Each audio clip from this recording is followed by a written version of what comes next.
ہمارے اور آپ کے بعد امام آئیں گے تو یملؤ الارض قسطا وعدلا کما ملئت ظلما وجورا. وجورا، بالکل. پہلا فائدہ جی اس ظہور حضرت حجت عجل اللہ تعالیٰ فرج الشریف کا یہ کائنات جو ظلم و جور سے بھری ہوگی اس کو گہوارے عدل و انصاف بنانے کا کام سبحان اللہ، ظہور امام مہدی عجل سبحان اللہ اللہ. تعالیٰ فرج الشریف کے بعد انجام پائے گا.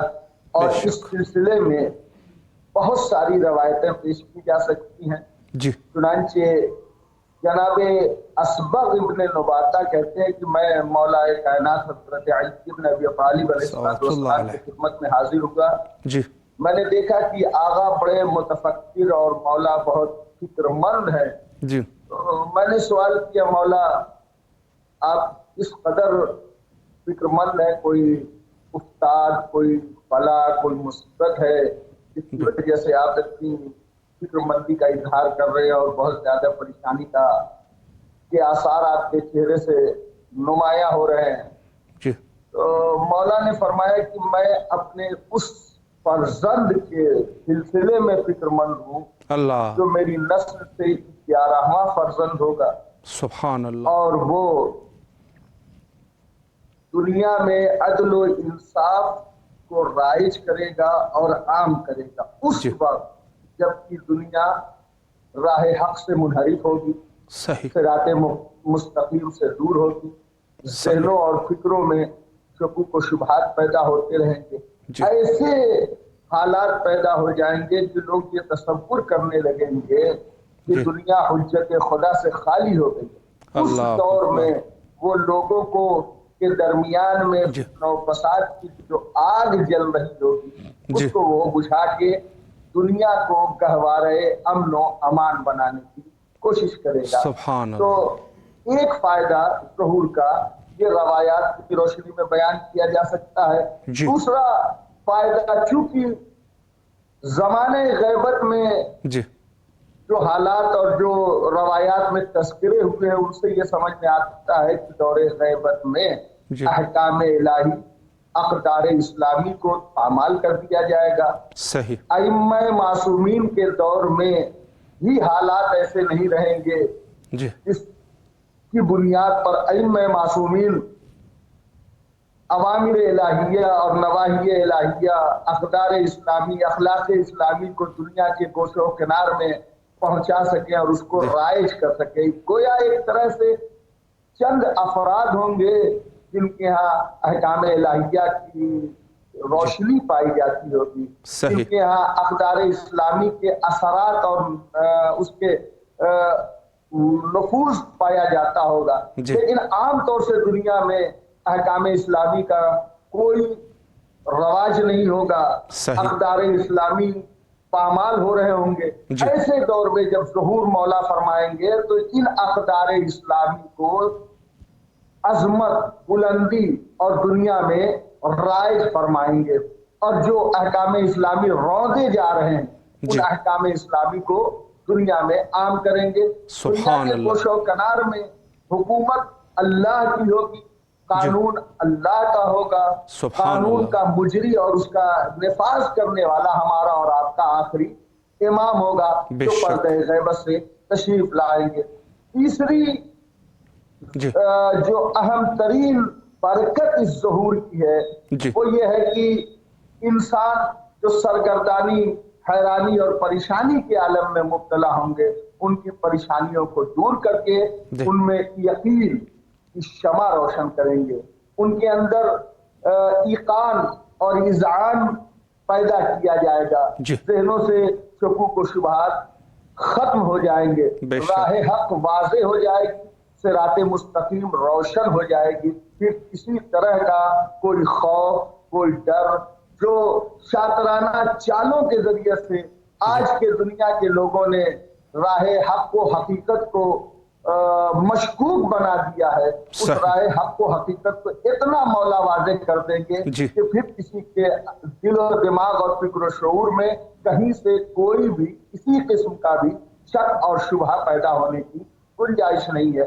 اس کے علاوہ اور بھی بہت سارے جی. مسائل ہیں جو فوائد کے عنوان سے بیان کیے جا سکتے ہیں. صحیح. مثلا ایک فائدہ یہ ہے کہ آج کا یہ دور، جی. اس دور میں ہم اور آپ زندگی گزار رہے ہیں، جسے دور غیبت کبریٰ کے نام سے جانا جاتا ہے، جی.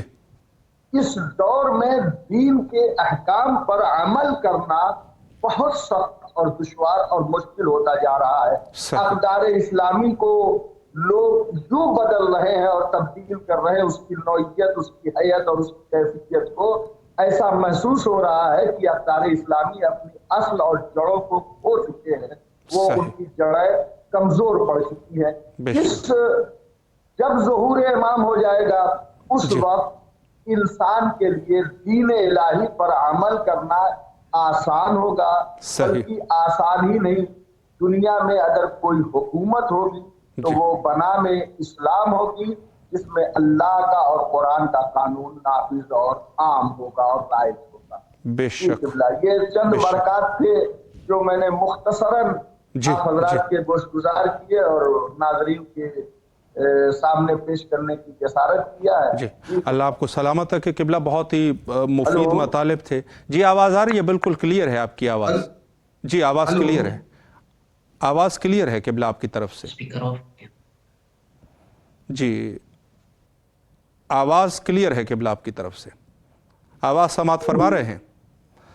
جی کچھ فنی مشکلات ہے. انشاءاللہ دوبارہ رابطہ کرتے ہیں قبلہ کے ساتھ. 3-4 مطالب انہوں نے جو ظہور کے فوائد میں سے انہوں نے ارشاد فرمائے، نہایت ہی مہم اور نہایت ہی جو احادیث اور روایات سے اخذ ہوتے ہیں، جن میں سے انہوں نے فرمایا کہ ایک فائدہ جو ہے وہ یہ ہے کہ ظلم و بربریت کا خاتمہ.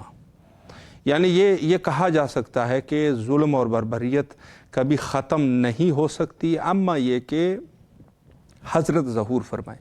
انشاءاللہ العزیز دوبارہ بھی کنٹرول روم سے گزارش ہے کہ کوشش کرے کہ قبلہ کے ساتھ رابطے کو قائم کر سکے اور مزید سوالات کی بھی جواب دیں اور انشاءاللہ العزیز ہم فیضیاب ہو سکے. تو مہم چیز یہی ہے کہ فوائد ظہور، جو ظہور کے فوائد ہے، بے شمار فوائد ہے، جن میں سے کچھ فوائد آپ نے ابھی سماعت فرمائے اور انشاءاللہ العزیز مزید بھی کچھ سوالات رکھیں گے. ایک سوال اس عنوان سے میں کرنا چاہتا ہوں کہ ظاہر ہے جب حضرت تشریف لائیں گے تو اس وقت ایک جو پارٹ ہے، ایک حصہ ہے خود مہدویت کے عنوان سے، نصرت امام کے نام سے. قرآن مجید میں بعض لوگوں کو اللہ سبحانہ و تعالی نے اپنا ناصر کہہ دیا. اللہ اکبر. بعض روایات میں حضرت رسول اللہ صلی اللہ علیہ وآلہ کے لیے بھی بعض لوگوں کو ناصران رسول اللہ سے تشبیہ دی گئی. حتیٰ اللہ کہہ رہے ہیں یہ میرے مددگار ہے جو میری مدد کرنا چاہتے ہیں. اب یہ جو ہے قرآن کے مختلف آیات اس میں موجود ہے. یعنی نصرت جو ہے وہ اللہ اپنے لیے بھی فرماتے ہیں کہ بعض لوگ ایسے ہیں جو میری نصرت کرتے ہیں اور بعض ایسے لوگ ہیں جو میرے رسول کی نصرت کرتے ہیں. اسی طریقے سے یہ نصرت کا سلسلہ خود مہدویت میں بھی شامل ہے کہ کچھ ایسے لوگ ہوں گے کہ جو ناصران حضرت امام زمانہ عجل اللہ تعالی فرجہ الشریف ہوں گے. یا اللہ کا در حالی کہ اللہ جو ہے وہ ہر چیز پر قادر ہے، اس سے زیادہ، اللہ سے زیادہ کوئی قوی نہیں ہے، کوئی قدرت مند نہیں ہے، کوئی طاقتور نہیں ہے. اللہ جو ہے وہ، لیکن اس کے باوجود بھی حکمت الہی یہ ہے کہ کچھ لوگوں کو وہ اپنا ناصر ٹھہرا رہے ہیں. تو اسی طریقے سے امام کی بھی ناصران ہیں. مختلف روایات اس ذیل میں موجود ہے کہ کچھ لوگ رجعت کے ذریعے سے، 2 قسم کے لوگ ہوں گے. ایک طبقہ جو ہے وہ رجعت کے ذریعے سے امام کی نصرت کے لیے حاضر ہو جائیں گے اور ایک طبقہ جو ہے وہ اسی زمانے میں موجود ہوں گے. یہ روایات کا اگر آپ غور کریں گے تو یہ 2 طبقہ لوگ جو ہے آپ کو ملیں گے جو امام کے. البتہ اس میں سے کچھ ابتدائی نصرت ہے جو ابتدا میں کچھ لوگ ہوں گے اور کچھ لوگ جو ہے وہ بعد میں جو اسی زمانے کے لوگ ہوں گے، جس زمانے میں حضرت تشریف لائیں گے وہ بھی حضرت کے ناصران، اور تعداد جو ہے وہ بہت بڑے لشکر کی شکل میں یہ تعداد پہنچ جائے گی۔ تو ابتدا میں جو ہے جو 313 کی روایت موجود ہے اور متواتر موجود ہے کہ 313 افراد ہوں گے۔ بعض علماء مختلف سرے سے بحث کرتے ہیں، کہتے ہیں کہ یہ 313 وہ لوگ ہیں جس میں سے 50 تعداد جو ہے وہ خواتین کی بھی بعض روایت میں موجود ہے، اور باقی جو ہے مردوں کی تعداد ہے۔ تو یہ لوگ جو ہے وہ کہتے ہیں ابتدائی جو حضرت جب قیام کریں گے، حضرت کے ابتدائی ظہور کا زمانہ، یہ لوگ جو ہے وہ ساتھ میں ہوں گے، 313 کی تعداد۔ بعض علماء نے یہ تذکرہ کیا ہے، روایات سے البتہ یہ سب چیزیں اخذ ہوتی ہے، کہ خود یہ لوگ جو ہے وہ کمانڈرز ہوں گے، یعنی جو لشکر کا جو علمبردار ہوتا ہے، کہتے ہیں یہ 313 علمبردار ہوں گے۔ اس قسم کے چیزیں بھی بہرحال اس میں موجود ہے۔ فی ای حال یہ ہے کہ خود حضرت کے ناصران ہوں گے، اور یہ کوئی امام کے لیے فخر کی بات نہیں ہے کہ ان کے ناصران زیادہ ہو جائے، تو ایک امر الہی ہونا ہی ہونا ہے۔ یہ ہمارے لیے ہے کہ ہم جو ہے اس قدر اس لائق ہو جائے، اور یہ لوگ اس لائق ہو جائے کہ حضرت کے اعوان و انصار میں شامل ہو جائے۔ تو یہ سب چیزیں جو ہے وہ لازمی اور ضروری ہے۔ انشاءاللہ العزیز اگر رابطہ ہمارا قائم ہو جائے، کچھ وقت تھوڑا سا بچتا ہے، تو انشاءاللہ یہ سوال بھی ان کے سامنے جو ہے وہ رکھ دیں گے، چونکہ یہ سوالات جو ہے وہ البتہ بہت دفعہ جو ہے تکرار بھی ہو چکے ہیں، بہت سارے علماء نے اپنے نظریات بھی اس کے اوپر پیش کیے ہیں، کتابیں بھی بہرحال لکھی جا چکی ہے، اور جو منابع ہیں اصیل منابع میں بھی اس کا تذکرہ موجود ہے۔ تو یہاں یہ ہے کہ حتیٰ بعض علماء نے نصرت کے عنوان سے یہ بھی لکھا ہے کہ نصرت صرف اس زمانے کے لیے خاص نہیں ہے کہ جس زمانے میں حضرت تشریف لائیں گے، بلکہ انسان جو ہے جس زمانے میں موجود ہے وہی زمانہ ہی انسان نصرت کر سکتا ہے، اور مختلف طریقے بھی بتائے گئے ہیں۔ رابطہ ہمارا دوبارہ قائم ہو چکا ہے۔ جی قبلہ آواز سماعت فرما رہے ہیں؟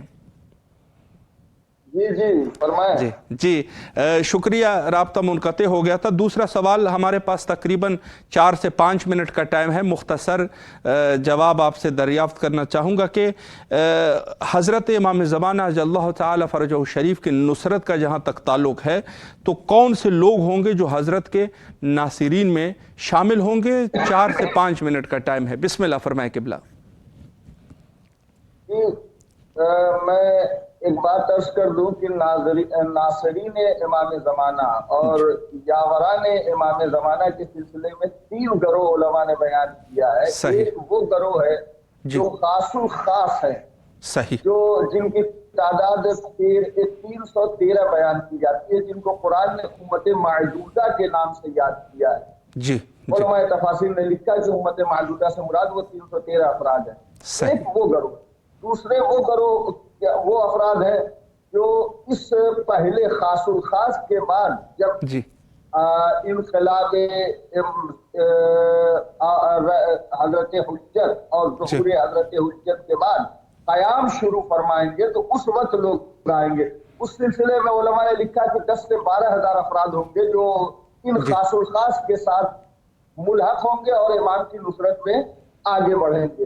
اور تیسرا گروہ وہ ہے جن کے بارے میں یہ کہا جاتا ہے کہ یہ مومنین ہیں، یہ عام مومنین ہیں، اور ان کی کوئی تعداد معین نہیں ہو، بلکہ یہ جیسے جیسے ملحق ہوتے جائیں گے روز بروز زمانے کے حساب سے تعداد یہ بڑھتی جائے گی۔ اب رہا مسئلہ اسماء کا، کنیت کا، شہر کا، کس شہر کے ہوں گے، کس خاندان سے ہوں گے، کس قبیلے سے ہوں گے، تو اس سلسلے میں امام محمد باقر علیہ السلام کی ایک حدیث نظر سے گزری، جس میں امام نے فرمایا کہ ایک صحیفہ ہے جو ہمارے اور آپ کے آخری امام کے پاس ہے، اس صحیفے میں امام کی نصرت کرنے والے افراد کے نام، ولدیت، اللہ اکبر، شہرت، اور حتیٰ شہر بھی بعض روایات میں آیا ہے کہ شہر بھی کس شہر سے ہوں گے، کس علاقے سے ہوں گے، کس خاندان سے ہوں گے، کس قبیلے سے ہوں گے، یہ ساری چیزیں درج ہیں تو امام کے پاس صحیفہ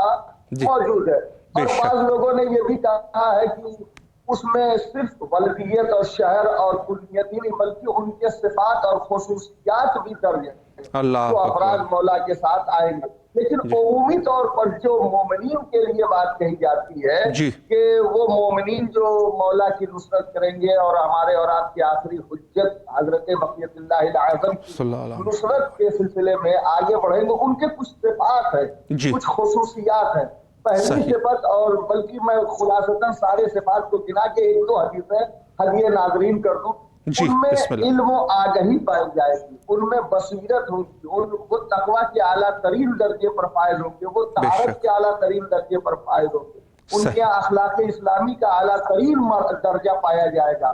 یہ سارے کمالات جو ایک مومن کے لیے قرآن و حدیث میں بیان کیے گئے ہیں المختصر، جو بھی مومنین کے لیے حقیقی مومنین اور واقعی مومنین کے صفات اور خصوصیات قرآن اور احادیث میں بیان کیا ہے، وہ تمام خصوصیات اور تمام صفات بدرجہ اتم ان مومنین کے اندر پائے جائیں گے جو مولا کی نصرت اور مولا کی مدد کے لیے آگے بڑھیں گے، اور روز بروز ان کی تعداد بھی بڑھتی جائے گی.